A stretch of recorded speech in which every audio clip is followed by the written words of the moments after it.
Halo, perkenalkan nama saya Linda Bungin dari Fakultas Ilmu Pendidikan, Prodi Bimbingan dan Konseling dengan NIM 2104504502013. Pada kesempatan kali ini, saya akan membawa materi kecerdasan psikososial. Teori perkembangan kepribadian yang dikemukakan Erik Erikson merupakan salah satu teori yang memiliki pengaruh kuat dalam psikologi. Bersama dengan Sigmund Freud, Erikson mendapat posisi penting dalam psikologi. Hal ini dikarenakan ia menjelaskan tahap perkembangan manusia mulai dari lahir hingga usia lanjut. Satu hal yang tidak dilakukan oleh Freud. Selain itu, karena Freud lebih banyak berbicara dalam wilayah ketidaksadaran manusia, teori Erikson yang membawa aspek kehidupan sosial dan fungsi budaya dianggap lebih realistis. Teori Erikson dikatakan sebagai salah satu teori yang sangat efektif karena didasarkan pada 3 alasan. Alasan yang pertama, karena teorinya sangat representatif dikarenakan memiliki kekaitan atau hubungan dengan ego yang merupakan salah satu aspek yang mendekati kepribadian. Yang kedua, menekankan pada pentingnya perubahan yang terjadi pada setiap tahap perkembangan dalam lingkaran kehidupan. Dan yang ketiga, menggambarkan secara eksplisit mengenai usahanya dalam menggabungkan pengertian klinik dengan sosial dan latar belakang yang dapat memberikan kekuatan atau kemajuan dalam perkembangan kepribadian di dalam sebuah lingkungan. Melalui teori Erikson yang memberikan sesuatu yang baru dalam mempelajari mengenai perilaku manusia dan merupakan suatu pemikiran yang sangat maju guna memahami persoalan atau masalah psikologi yang dihadapi oleh manusia pada zaman modern seperti ini. Oleh karena itu, teori Erikson banyak digunakan untuk menjelaskan kasus atau hasil penelitian yang terkait dengan tahap perkembangan baik anak, dewasa maupun lanjut usia. Karena dari teori Erikson mengenai perkembangan itu ialah sebuah asumsi mengenai perkembangan psikologi yang merupakan suatu tahap yang telah dilakukan secara normal dalam kehidupan manusia. Proses yang terjadi dalam setiap tahap yang telah disusun tahap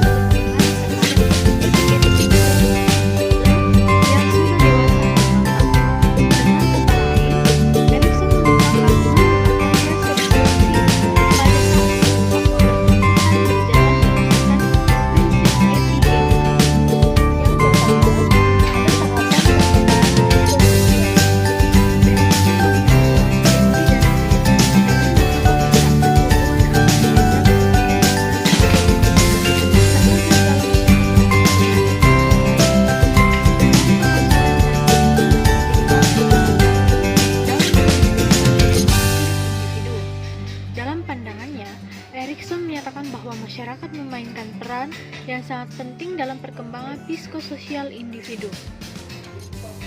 Adapun 8 tahap perkembangan psikososial sepanjang siklus kehidupan manusia, diantaranya yang pertama, kepercayaan versus ketidakpercayaan atau basic truth versus mistrust. Yang kedua, ada otonomi versus rasa malu dan ragu-ragu atau autonomy versus shame and doubt. Yang ketiga, ada inisiatif versus rasa bersalah. Dan yang keempat, produktivitas versus merasa gagal. Dan yang kelima, identitas dan kebingungan identitas. Yang keenam, keintiman versus isolasi. Yang ketujuh, pengayaan versus stagnasi. Yang kedelapan, keutuhan dan keputusasaan. Berikutnya ada penekanan pada identitas. Erikson selalu menekankan bahwa individu selalu mencari identitas pada setiap tahapan perkembangan. Identitas merupakan suatu hal yang sangat penting bagi individu, sehingga secara sadar maupun tidak sadar individu tersebut selalu mencari identitas dirinya.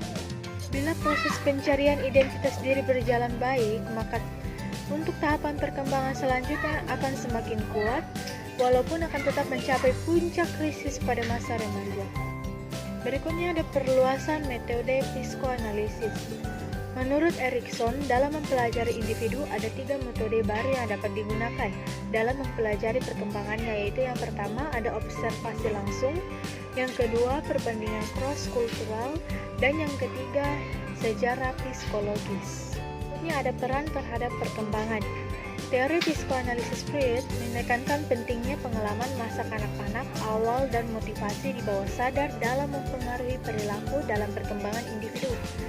Selain itu, Erikson membagi perkembangan manusia menjadi 8 tahap dan mengatakan bahwa individu memiliki tugas perkembangan psikososial yang perlu dikuasai selama tiap tahap hidupnya sepanjang rentang kehidupannya. Berikutnya juga ada tentang kelebihan dan kekurangan teori Erikson. Saper 2005 mengatakan banyak orang lebih memilih teori Erikson daripada Freud karena mereka hanya menolak untuk percaya bahwa manusia didominasi oleh naluri seksual mereka.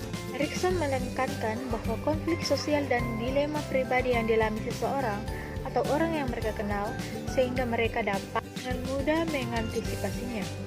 Erikson tampaknya telah menangkap banyak isu sentral dalam kehidupan yang dituangkannya dalam 8 tahapan perkembangan psikososialnya. Selain itu, rentang usia yang dinyatakan dalam teori Erikson ini mungkin merupakan waktu terbaik untuk menyelesaikan krisis yang dihadapi. Tetapi itu bukanlah satu-satunya waktu yang mungkin untuk menyelesaikannya. Slavin 2006. Selain memiliki kelebihan, teori Erikson juga memiliki beberapa kelemahan, yaitu yang pertama, tidak semua orang mengalami kasus yang sama pada fase dan waktu yang sama seperti yang dikemukakan Erikson dalam teori perkembangan psikososialnya, Slavin 2006. Yang kedua, teori ini benar-benar hanya pandangan deskriptif dalam perkembangan sosial dan emosional seseorang yang tanpa menjelaskan bagaimana atau mengapa perkembangan ini bisa terjadi, Saper 2005. Yang ketiga, teori ini lebih sesuai untuk anak laki-laki daripada untuk anak perempuan dan perhatiannya lebih diberikan kepada masa bayi dan anak-anak daripada masa dewasa.